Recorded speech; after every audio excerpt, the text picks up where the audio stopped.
विद्यार्थी मित्रांनो, येत्या 1 ते 2 आठवड्यामध्ये नगर परिषदेची जाहिरात प्रसिद्ध होईल. त्याच्यामध्ये एकूण 3138 प्लस जागा असणार आहेत. बाकीच्या गट क च्या असणार आहेत आणि त्याच्यामध्ये 900 प्लस जागा या गट ड च्या असणार आहेत. गट ड मध्ये शिपाई, सफाई कामगार, मुकादम, हवालदार नाईक, ऑलमन आणि अग्निशामक असे या ठिकाणी वेगवेगळी गट ड मध्ये पदे असणार आहेत. आता सर्वात महत्वाचा पॉइंट म्हणजे या जे 6 पदे आहेत गट ड ची, यांची शैक्षणिक पात्रता काय असणार आहे, डिटेल्स मध्ये आजच्या व्हिडिओमध्ये मी तुम्हाला सांगणार आहे आणि जाहिरात कधीपर्यंत येईल हे देखील मी तुम्हाला सांगणार आहे. फक्त व्हिडिओ शेवटपर्यंत बघायचा आहे. अशाच प्रकारचे अपडेट सर्वात प्रथम बघत राहण्यासाठी चॅनलला सबस्क्राईब करा आणि बेल आयकॉनलाही ऑन करा. आता मित्रांनो, सर्वात पहिल्यांदा जे या ठिकाणी परिपत्रक जे सेवा प्रवेश नियम जे नगर परिषदेने प्रसारित केलेले आहेत ते मी इथे ओपन करत आहे. तर एकच मिनिटामध्ये सर्व माहिती तुम्हाला दाखवून देतो. तर या ठिकाणी जर बघितलं तर इथं तुम्ही बघू शकता, नगर परिषदा नगरपंचायत आस्थापनेवरील गट ड आदर्श नमुना येथे म्हटलेला आहे. पदनाम श्रेणी दिलेली आहे. येथे पात्रता दिलेली आहे. नेमणुकीकरता अर्हता व नेमणुकीची पद्धत या ठिकाणी दिलेली आहे.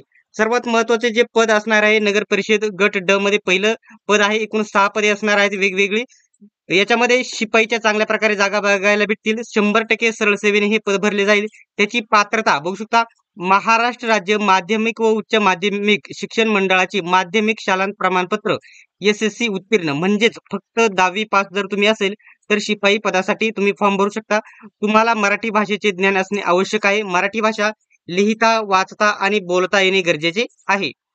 त्याच्यानंतर जे दुसरं पद आहे हवालदार नाईक, जे पद आहे 100% सरळ सेवेने भरले जाईल. त्याच्यामध्ये या ठिकाणी जर बघितलं, हे 100% पदोन्नतीने भरले जातील, हे सरळ सेवेने भरले जाईल.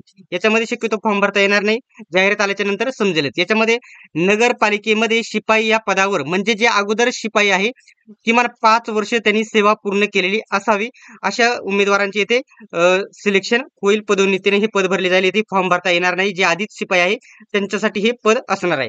त्याच्यानंतर ते जे तिसरं पद आहे ऑलमन, हे पद आहे 100% सरळ सेवेने फॉर्म भरता येईल. याच्यामध्ये बघू शकता, महाराष्ट्र राज्य माध्यमिक व उच्च माध्यमिक शिक्षण मंडळाची माध्यमिक शालांत प्रमाणपत्र SSC परीक्षा उत्तीर्ण, म्हणजेच फक्त या ठिकाणी 10वी पास असणे गरजेचे आहे. सोबतच शासनमान्य औद्योगिक प्रशिक्षण संस्थेचे नळ कारागीर, जे प्लंबर वगैरे आहेत, त्यांचा अभ्यासक्रम जर ITI केला असेल 10वी सोबत तर ते येथे फॉर्म भरू शकतात. जर कामाचा अनुभव असेल तर देखील येथे प्राधान्य दिले जाईल आणि मराठी भाषा लिहिता, वाचता, बोलता येणे गरजेचे आहे, म्हणजे त्यांना प्राधान्य दिले जाईल. त्याच्यानंतर जे चौथं पद आहे बघू शकता, अग्निशामक विमोचक फायरमन, गट ड चं पद असणार आहे. 100% सरळ सेवेने भरले जाईल. याच्यामध्ये सर्वजण तुम्ही फॉर्म भरू शकता. याच्यामध्ये शैक्षणिक अर्हतेमध्ये म्हटलेलं आहे SSC उत्तीर्ण, म्हणजेच तुम्ही फक्त 10वी पास, फक्त जर 10वी पास असाल तर तुम्ही हा फॉर्म भरू शकतात.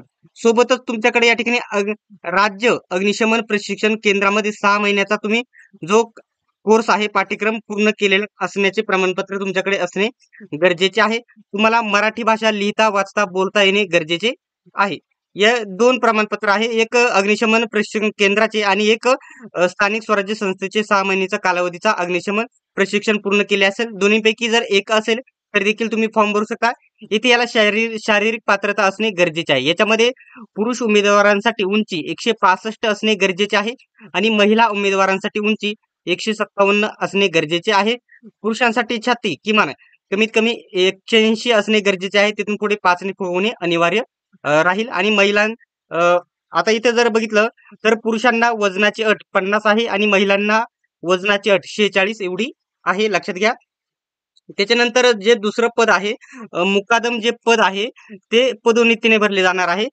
नगरपालिकेच्या आस्थापनेवरील किमान सफाई कामगार संवर्गातून 5 वर्ष जर सेवा पूर्ण केली असेल, 5 वर्ष नगर परिषदेमध्ये सफाई कामगार म्हणून काम केले असेल, ते पदोन्नतीने येथे भरले जाईल. किमान 7वी उत्तीर्ण उमेदवार असणे गरजेचे आहे.